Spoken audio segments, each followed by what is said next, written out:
Welcome to the Complete Story series, where I take trade paperbacks and single issues and I break them down into digestible bites to help you understand what is happening with your favorite superheroes in comics right now. Today we're going to be covering the first half of Volume 1 for Captain Marvel. And I want to apologize to all of you, my viewers, my listeners, anybody who has been here. Before we go into this video, I'm just going to tell you a short story as to why we are now covering Captain Marvel. Now, when we do videos here at Comicstorian, we look for the ones that cause the least amount of backlash. Simply put, if I have to pick between doing Captain Marvel, which does receive a little bit of backlash, or Batman, which I also enjoy and doesn't receive backlash, it's a lot easier to just get a positive reaction on a Batman video than it is to deal with the Captain Marvel backlash. But I feel by doing this, I have done you, the viewer, and fans of Captain Marvel a disservice. When we were recently at Denver Comic-Con, two young girls worked up the courage to come to me and ask me to cover their favorite superhero, Captain Marvel. And just my normal reaction whenever somebody asks me to cover a character that could receive backlash, I told them, these two young girls, that it was because of the backlash that we don't cover them, and that was the wrong answer. I should have told them your favorite superhero will be on the channel within the next week, and that is exactly what we are doing right here, right now. Okay, I feel that by avoiding potential backlash on some of the storylines, that characters that cause backlash, we've done a disservice to those fans. So I'm going to try for a good chunk of time to bring you characters like Captain Marvel, Miss Marvel, Wonder Woman, characters that have received backlash. We were covering female Thor, but we still spread it out because of that. So I'm sorry, and here you go, the first half of Captain Marvel for you, Captain Marvel fans, because everyone needs a hero.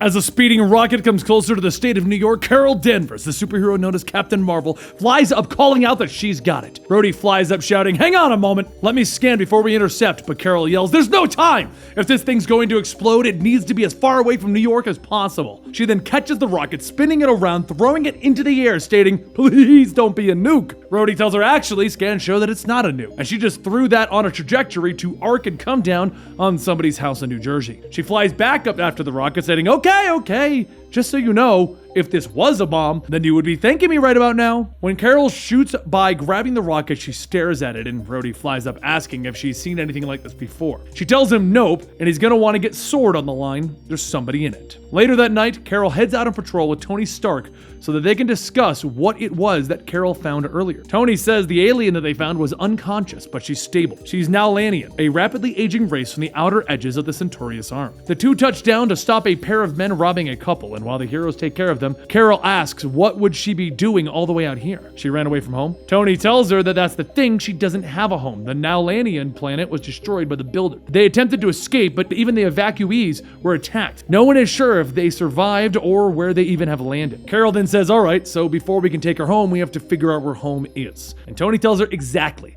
which brings him to another idea that he's been thinking about. They need a formal Avengers presence in space. Make it so it's a rotating thing. Some people spend some time off-planet hanging out with the Guardians of the Galaxy, bring intel back, and then send it up to the next guy. Carol thinks on it and says that it's gotta be a flyer or a pilot, huh? Somebody who can take the solitude?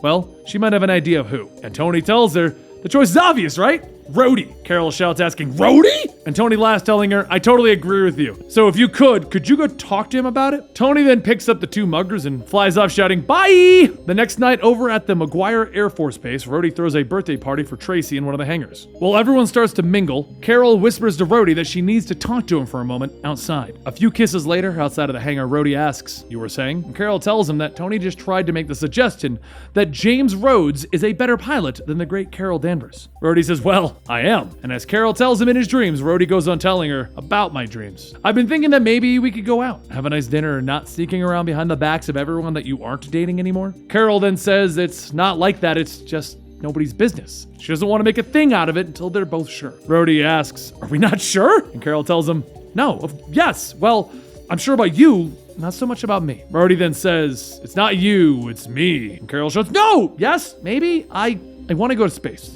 Rhodey pauses for a moment and then turns, asking, how long? Carol tells him she's not sure, maybe a year. And as a few more moments pass, Rhodey says, if you're sure about it, then you gotta go. I could be many things for you, but I'll never be the one to hold you down. Rhodey hugs Carol, and Carol asks if he can feed her cat. Rhodey tells her no, absolutely not. A short while later, Rhodey heads back in, and Carol stands outside looking at the stars. She isn't sure what it is, but she knows that there's something out there calling to her like she belongs out there. She changes into her costume and begins to fly up, telling herself that maybe, if she flies far enough, she'll be able to turn around and look at the world and see where she belongs. A few weeks later, she finds herself floating in space on her ship, and she asks the computer Harrison to check the SWORD database and identify hostile vessels. Harrison tells her that 3 of the 6 ships show to be Hethrak manufactured transport ships, primarily used by smugglers along this route. The larger ship has an 80% probability that it's a mercenary vessel. None of them have any sort of diplomatic status. She is cleared for engagement. She smiles, stating, she wasn't too keen on the idea of a talking ship when Tony presented it. But you're all right, Harris. Harrison says, it seems that we have an incoming transmission, and begins to play the audio from the alien ship. She reaches for the universal translate button as she sees her cat Chewie laying on the controls. She picks him up, yelling, you can't lay there! And when she pushes the button, the audio begins to play in English, and the person from the ship says, this route has been claimed for the Comicstorian. State your business or you'll be destroyed. She responds, telling them that she is Captain Marvel of the Earth's Avengers. They are on a medical transport mission to the planet Torva. They have no business with a Half-Inside, so if they would be so kind as to stand aside, they'll be on their way. Over in the mercenary ship, Commander Stegan tells one of his officers to make contact with their client. They need to make sure before they murder an Avenger. The client can pay the bill for such a service. After a few moments of silence, the officer then responds, stating that the client said to kill the Avenger. Back over in Carol's ship,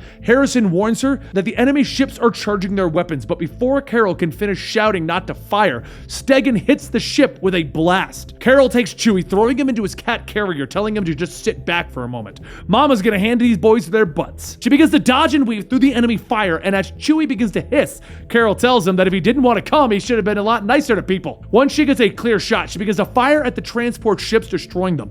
And just as she flies through the explosion, she too is hit. Carol is thrown from her chair, and Harrison tells her that the thrusters, as well as the weapons, are offline. Main power is at 38%. She puts on her helmet, shouting to put all of their power to life support. She's going outside to take care of things. As she starts to get away from the ship, she hits the 2 mercenary ships with a photon blast, destroying them. But before Carol can locate the 3rd, another blast shoots by, hitting the 3rd mercenary ship. In one of the transports, Stegan's officer asks what are his orders, and Stegan tells them that they will retreat for now. Carol radios back to Harrison, asking what did he do, and he tells her no, and then another voice comes over the comm stating, oh sorry, that would be us. Peter Quill says, the Guardians of the Galaxy. Rocket Raccoon then says that, what I wouldn't give to see that again. Hey lady, or Captain, is that a camera on your helmet? No! Sorry, my bad. A short while later, once Carol's ship is docked with Peter's, Carol asks why would they fire on a medical transport. Peter tells her that there could be a number of reasons. The builders wiped out several fleets, ships are at a premium, could have wanted her ride, or cargo. Carol then says, well, her cargo is a Nalian girl in a coma. All she's trying to do is get her home. They think the evacuees of the Nalians have settled on Torva. Rocket then says, that's your problem, Torva! But before he could go on, Chewie then jumps up into Peter's arms, and Rocket shouts, get back! And he pulls out his gun. Rocket starts to fire at the cat, and Carol yells, what are you doing? And Rocket continues shooting, shouting, we need to hurry and kill the flocking thing with fire before it lays eggs! As the bullets fly, one bounces off a circuit board and sends an electrical charge throughout the ship. As that charge travels, it makes its way to the medical bay and into the container holding the Nalian girl. Suddenly, the cover of the container pops open and the girl inside wakes up screaming. Back with the others, Carol grabs Chewie and Rocket asks, have you seen it lay eggs? And Carol says, for the love of no! I have not seen my cat, the mammal, laying an egg. Once things finally calm down, Carol asks, what were you saying about Torva? And Rocket says, Torva is a poison planet, as in not compatible with life. Peter then adds that most of the population got wiped out by an unknown plague. Skip ahead 200 years, and the Galactic Council and all of their wisdom chose to relocate the Builder refugees to a poison planet. Now that everyone's starting to get sick, the Council is trying to move the settlers, but there isn't enough ships to go around and the refugees won't leave their sick behind. Cold day in hell when I can see eye to eye with my dear old dad. But getting as many people off the planet as possible before history repeats itself is our goal now. Carol then asks who's his dad, and Peter laughs, telling her, "Ha! I carry the blood of the Spartax line." Carol then says that his father is, oh. But before they could continue, the girl from the container grabs a gun, pointing it at Peter, asking, "How could you?" Gamora grabs a knife, but before she could attack, Carol steps between them, stating, Whoa, let's all calm down here. What's your name?" The girl says that her name is Tick, and she will be the one who kills the Prince of Spartax. Before he could finish, Gamora charges forward, pushing Carol into Tick, and as Tick drops the gun, she makes for the airlock to get back to Carol's ship.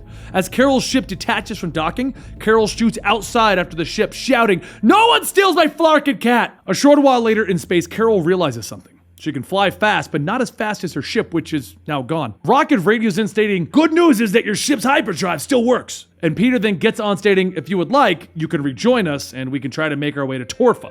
But before he can finish, an alarm goes off and Carol's ship appears out of hyperdrive, shooting at the Guardian ship. However, just as Carol gets ready to chase after them, the ship jumps back into hyperdrive. Carol then says, "Well, would you look at that? I didn't know my ship could do that." Rocket tells her, "Actually, it's not designed to jump in and out of hyperdrive like that. But that little green girl isn't a bad tactician." Tick jumps back out and aims straight for the Guardian ship, but as it gets close, Carol jumps in the way to try and stop it. As the ship rams into Carol, Rocket says, "Ouch! That one had to hurt." Tick then gets up from the pilot seat stating, "Please don't be dead, I didn't mean to." And just then a hand slams onto the windshield and Carol tells her to write down the day and time she said that, because if she so much put a scratch on this ship, she will deeply regret that she didn't kill her when she had a chance. A short while later, after getting Tick into handcuffs, Tick shouts that they would have done the same if they were in her position. The Spartax king is trying to separate them and force them off their land. So if she could have taken out his son, he would feel their pain, and Peter stops her, telling her, "You wouldn't have brought the kings to his knees by offing me. In fact, he probably would have sent you a thank you note." Secondly, as much as it kills me to say it, this isn't Jason's style. What would Spartax want with a poison planet? Tick asks if he's not going for the land, why would he try to get them off of there by force? And Peter shouts, telling her, "Oh, I'm not so sure. Maybe he's trying to save your lives." Carol then says, "Look, what reason would the Alliance have to relocate your people other than to protect you?" Tick stands up yelling, "They don't know that. I leave that stuff to the diplomats. I'm a warrior. My job is to..." And Carol shouts, telling her, "You are not a warrior. Sit down this instant. There is no honor in what you did." Tick sits back down and Carol continues to yell and Tick begins to cry. Peter whispers that, "You're so great with kids, Carol." And Carol tells him, No, really, sometimes I am. This time though, not so much." As Tick starts to calm down, Carol says it breaks her heart, but she gets where she's coming from. Their home world is destroyed. Their refuge is destroyed. They've been shuttled around the galaxy. The minute that they find a place to settle and start working, people start getting sick. And the Alliance figured that they made a mistake and are trying to help move them. Peter then says, well, with their ship's speed, they got about 2 weeks to reach Torva. Hopefully by then she can work on getting Tick to trust her. He would offer to help, but Carol tells him no. If they think that Spartax is up to something, him being there would do more harm than good. Don't worry, she's got some moves. A week and a half later at Torva, Carol smiles and holds out her hand to the man named Gil, saying hi. Her name is Captain Marvel and she's a part of the Avengers in the Galactic Alliance. Gil stares for a moment and then punches Carol to the ground. She picks herself up as her hands begin to glow and she tells herself, "Put it away, Carol. You don't bring photon blast to a fistfight." Tick runs over helping Carol, telling Gil to wait the Avengers with her.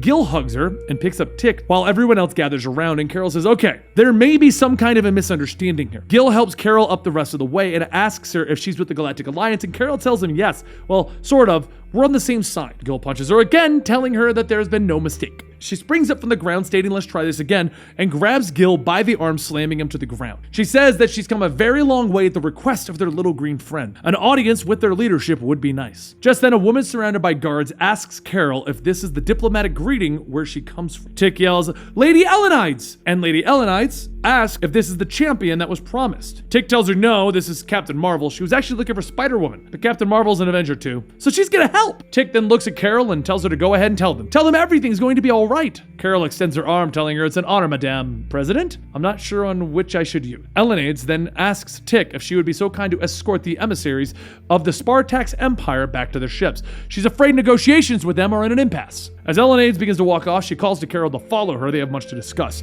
And once the two of them are alone, Carol says that she's so sorry that they got off on the wrong foot, and respectfully, the Alliance did fight the Builders who destroyed their world. The Alliance did give them a home when they had nowhere else to go. Elenides starts to pick some flowers, telling her yes, they gave it it to them, and now they want to take it back by force, claiming that it is unsafe. She looks at Carol and asks, "Why is it that you were here?" And Carol tells her to bring Tick back home. And then she says, "Why are you still here?" Carol goes on telling her that because Tick has gone through things that no one should experience, because she believes that her presence here might help somehow, so she's here to help. Elenides then asks if she brought doctors, medicine, ships, troops, weapons perhaps, something that they can use as some leverage in their negotiation. Carol stumbles, trying to say no. And Elenides asks, "Then what? You returned an errant child," to which I'm grateful, but still, the arrogance that you believe that you think that you are unique. You believe that a few well-chosen words will somehow make it clear that you're here where others have failed. The longer that you stay, the more people are in danger. If I leave, we are sentencing whoever's left to death. That is not something that I'm prepared to do, but you? As Elenides looks at Carol, Carol tells her no, she won't. And then she looks at the rows of beds with sick patients, and Elenides telling her,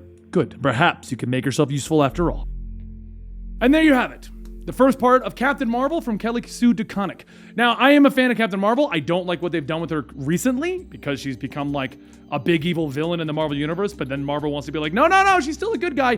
Forget she put Tony in a coma. And then she meets up with Tony and Tony's like, "You put me in a coma." So it's like, Marvel wants to have their cake and eat it too. I don't get it. But anyway, following this, we're actually going to go back to doing Miss Marvel. We're going to start doing Wonder Woman again. She fights Darkseid and then the old gods and then becomes Star Sapphire again. How have I missed this? Anyway, we're going to be covering all of those books along with various other ones that I've picked out. It's not really going to disrupt our main schedule, but we are going to be kind of diving into characters that I have not been diving into because Batman's just easy to do. All right, guys.